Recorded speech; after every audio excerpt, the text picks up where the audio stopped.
नमस्कार, बी न्यूजमा स्वागत छ। म अमृता गाहा। समाचार सुरु गरौँ अहिलेसम्मका मुख्य खबरका अंशहरूबाट। गुल्मी जिल्लामा बुधबार थप 8 जनामा कोरोना संक्रमणको पुष्टि। यो सँगै जिल्लामा संक्रमितको संख्या 332 पुग्यो। गुल्मी दरबार गाउँपालिकाको यस वर्षको लागि बजेट सार्वजनिक। अन्य कार्यक्रमले निरन्तरता पाएसँगै नयाँ कार्यक्रमले पायो प्रवेश।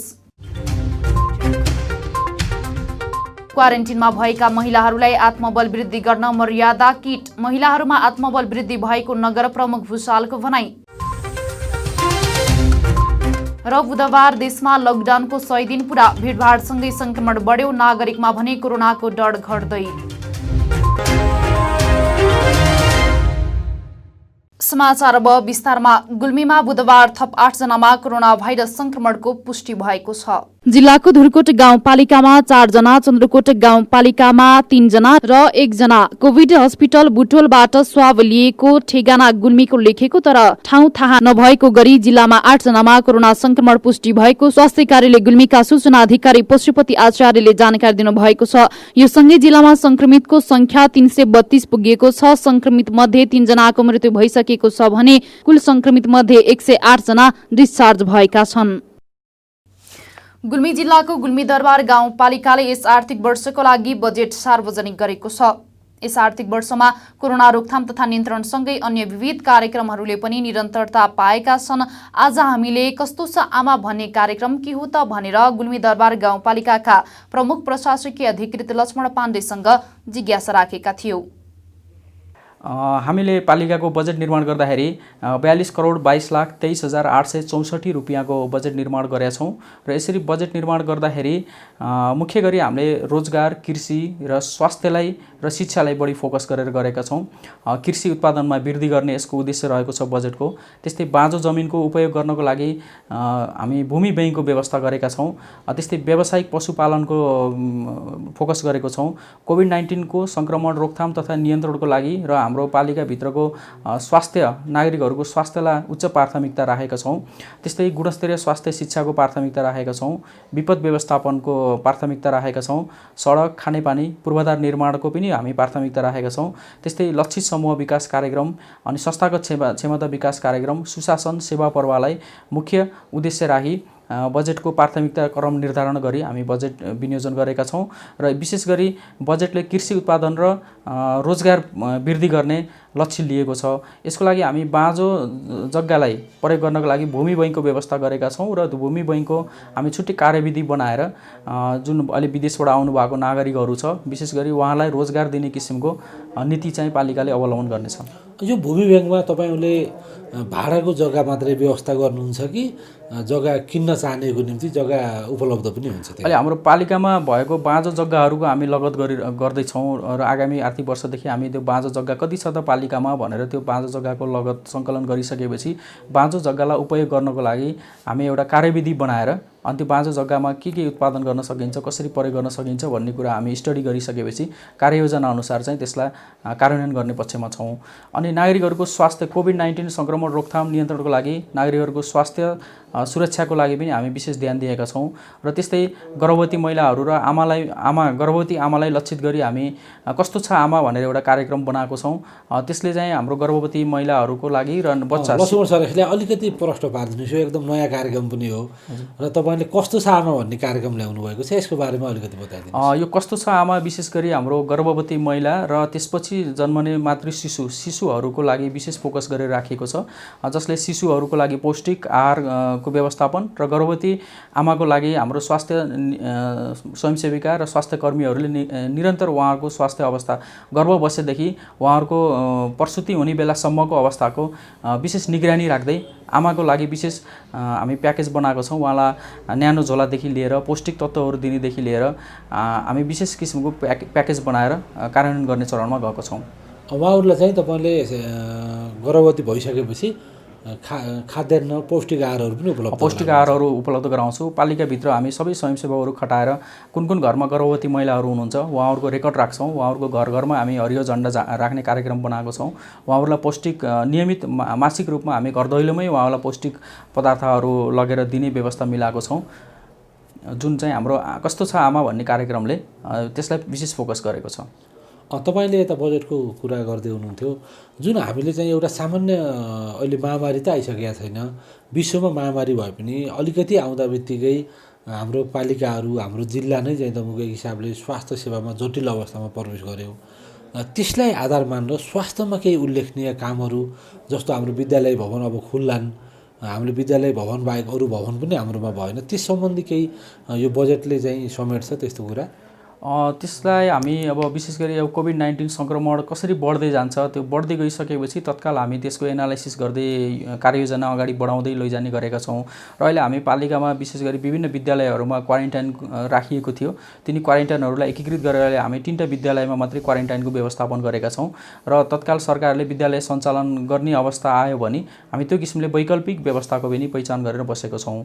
र हामी पालिकामा बजेट निर्माण गर्दा अर्को सुशासन र सेवा प्रवाहलाई पनि हामी बढी फोकस गरेका छौँ। पालिका विकास निर्माणसँग काम गर्दाखेरि त्यसमा सुशासन र सेवा प्रवाह पनि हुनुपर्यो। सुशासन भएन भने नागरिकले विकासको अनुभूत गर्न पाउँदैन। विकासको अनुभूत गर्नको लागि सुशासन हुनुपर्यो। त्यसको लागि पालिकाले भ्रष्टाचार शून्य सहनशीलताको नीति लिएको छ र पालिकाका सबै जनप्रतिनिधिज्यूहरू दृढ आत्मविश्वासी भएको हुनाले सुशासन र कर्मचारीहरू र जनप्रतिनिधिहरूको तादात्म्यता मिलाएर हामी सुशासन सेवा प्रवाह र विकास निर्माणलाई सँगसँगै लग्दै जनताको स्वास्थ्य सुरक्षालाई पनि विशेष ध्यान दिएर अगाडि बढ्ने योजना बनाएको छौँ। गुल्मी जिल्लाको क्वारेन्टिनमा रहेका महिलाहरूलाई मर्यादा किट वितरण गरिएको छ। गुल्मी जिल्लाको रेसुङ्गा नगरपालिका, इस्मा गाउँपालिका, रुरु क्षेत्र गाउँपालिका, छत्रकोट गाउँपालिका, गुल्मी दरबार गाउँपालिकाका क्वारेन्टिनमा रहेका 91 जना महिलाहरूलाई मर्यादा किट तथा 16 जना किशोरीहरूलाई किशोरी किट वितरण गरिएको छ। क्वारेन्टिनमा भएका महिला तथा किशोरीहरूको आत्मबल तथा मनोबल बलियो बनाउन साथै क्वारेन्टिन महिला मैत्री होस् भन्ने उद्देश्यले मर्यादा किट वितरण गरिएको UNFPA प्रदेश इन्चार्ज राम थापाले जानकारी दिनुभएको छ। UNFPA को आर्थिक सहयोगमा सिद्धार्थ सामाजिक विकास केन्द्र कपिल वस्तुले सो किट वितरण गरेको कार्यक्रमका संयोजक जिया उल हकले जानकारी दिनुभएको छ। महिलाहरूलाई आवश्यक पर्ने म्याक्सी, चोलो, पछ्यौरा, पेटीकोट, ब्रस, काइयो, भित्री वस्त्र लगायत महिनावारी हुँदा आवश्यक पर्ने सरसफाईका सामग्रीहरू सहित झोला वितरण गरिएको सिद्धार्थ सामाजिक विकास केन्द्रका तिलोचन घिमिरेले जानकारी दिनुभएको छ। साथै इस्मा गाउँपालिकाको क्वारेन्टिनमा बसी गुल्मी अस्पतालमा सुत्केरी महिलालाई पनि अस्पतालमै पुगेर मर्यादा किट वितरण गरिएको हो। रेसुङ्गा नगरपालिकाका क्वारेन्टिनमा बसेका महिलाहरूलाई मर्यादा किट हस्तान्तरण गर्दै नगरपालिकाका नगर प्रमुख डिलिराज भूषालले महिलाहरूलाई आत्मबल वृद्धि भएको बताउनु भएको छ। साथै उहाँले सहयोग गर्ने संस्थालाई समेत धन्यवाद दिनुभयो। त्यसैगरी त्यस्तै प्रकारका किटहरू प्रदेशका अन्य जिल्लाका क्वारेन्टिनमा भएका महिला तथा किशोरीहरूलाई वितरण गरिएको संस्थाले जनाएको छ।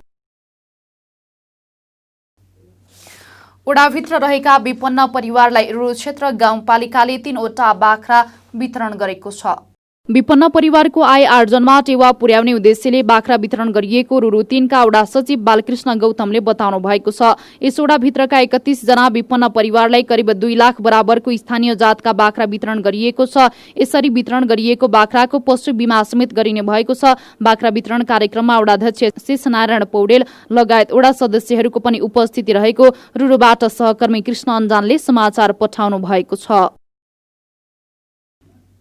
समाचारमा पालो भएको छ विश्रामको। विश्रामपछि पुनः उपस्थित हुने नै छौ। विशाल अनि तिर्सना, तिमीहरू कता हिँडेको? कता हिँड्नु नि, जुत्ता चप्पल किन्न भनेर आएको। यत्रो तमगास घुमिसके, राम्रो जुत्ता चप्पलै पाइँदैन। हाम्रो गुल्मीको विश्वासिलो चर्चित र भरपर्दो कार्की रेडिमेड स्टोर छ त। वाह,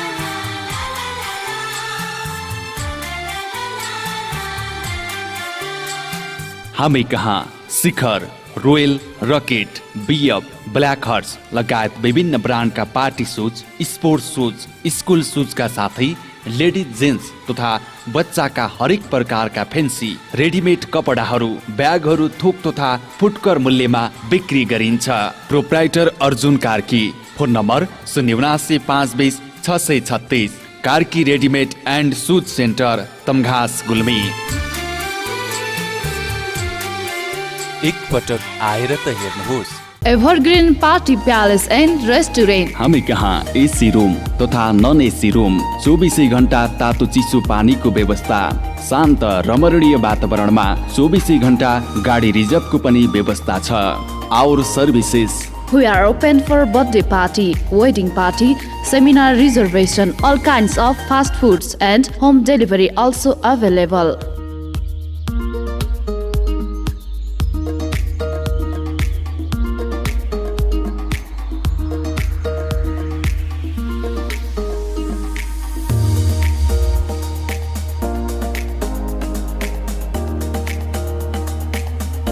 contact number 0795208664, proprietor Jabindra Basnet 9857064004, Prakash Basnet 9841972733। Evergreen party palace and restaurant, Resunga नगरपालिका 1 हस्पिटल लाइन गुल्मी, जिल्ला कारागारको ठिक माथिपट्टि।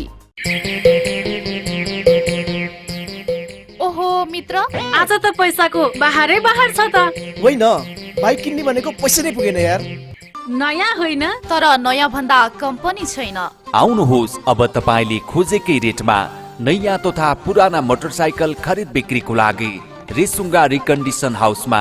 विभिन्न कम्पनीका मोटरसाइकल खरिद बिक्रीका लागि हामीलाई सम्झनुहोस्। सम्पर्कका लागि Resunga recondition, Tamghas, Gulmi. Phone number 9871799676 र 9847266136। एक पटक चलाएर त हेर्नुहोस्। विश्रामपछि पुनः स्वागत छ। अब लागौ बाँकी समाचारतर्फ। भारतबाट शनिबार रूपन्देही, कपिलवस्तु लगायतका सीमावर्ती जिल्ला हुँदै प्रवेश गरेका सलहकिरा प्रदेश नम्बर 5 का विभिन्न गाउँमा पुगेका छन्। शनिबार बुटोलको आकाशमा हुल्काहुल देखिएका सलह मंगलबार गुल्मी, अर्घाखाँची, पाल्पा, बाँके, बर्दिया, प्युठान, दाङ लगायतका जिल्लाहरूमा प्रशस्त देखिएका छन्। सलहले आतंकित किसान र स्थानीय सलह भगाउन जाग्राम बस्दै थाल ठटाउने, चर्को आवाजमा कराउने, गीत बजाउने, आगो बालेर धुवाँ निकाल्ने लगायत उपायहरू अपनाइरहेका छन्। गुल्मीका सबै स्थानीय तहमा सलह पुगेको कृषि ज्ञान केन्द्र गुल्मीले जनाएको छ। सलह रुखहरूमा बसेको र खेतीबालीमा अहिलेसम्म केही हानि नोक्सानी नगरेको कृषि ज्ञान केन्द्र गुल्मीका प्रमुख बुद्धिराज घिमिरेले जानकारी दिनुभएको छ। सलहलाई बोट बिरुवा र बालीहरूमा पस्न नदिनका लागि थालहरू ठटाउने र धुवाँ बाल्ने कार्य गर्न घिमिरेले आग्रह गर्नुभयो। उहाँले सलहको बथानै नभई केही झुण्ड तितर बितर भएर आएकाले महामारीको रूप लिन नसक्ने पनि बताउनु भएको छ। यता धुर्कोट गाउँपालिकाका अध्यक्ष भूपाल पोखरेलले किसानहरूलाई सचेत गराइएको र सलहलाई बालीमा पस्न नदिनका लागि विभिन्न उपायहरू अपनाइएको जानकारी दिनुभयो। उहाँले कृषकलाई थाल ठटाउन, धुवाँ बाल्नका लागि आग्रह गरिएको पनि दावी गर्नुभएको छ। यदि कसैले सलह टिपेर ल्याएमा गाउँपालिकाले आकर्षक पुरस्कारको व्यवस्था गरेको पनि उहाँले जानकारी दिनुभयो। के कति भन्ने बारेमा अहिले केही भन्न नसकिने भन्दै प्रदेश सरकारले तोके भन्दा धेरै पुरस्कार दिने पोखरेलले दावी गर्नुभएको छ।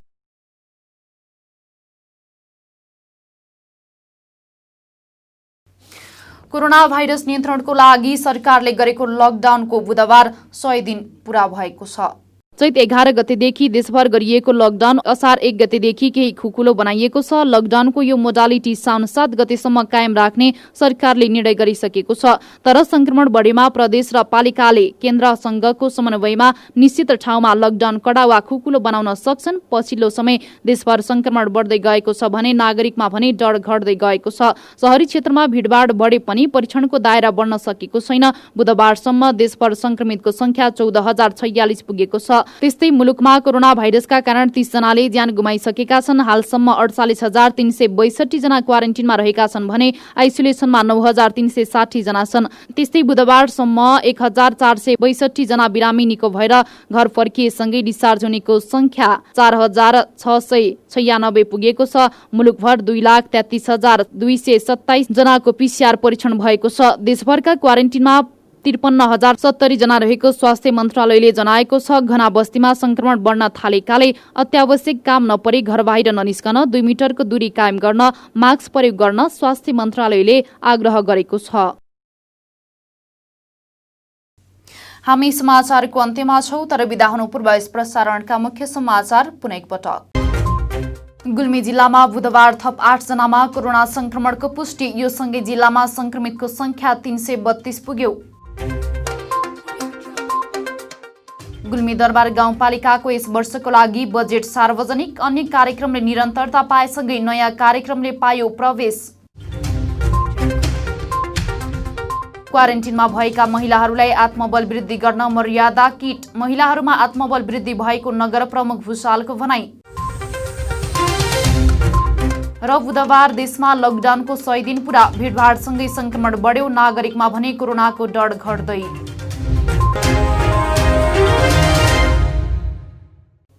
अहिलेलाई बी न्यूज यति नै। हेर्दै गर्नुहोला BTV HD। हवस् त नमस्ते।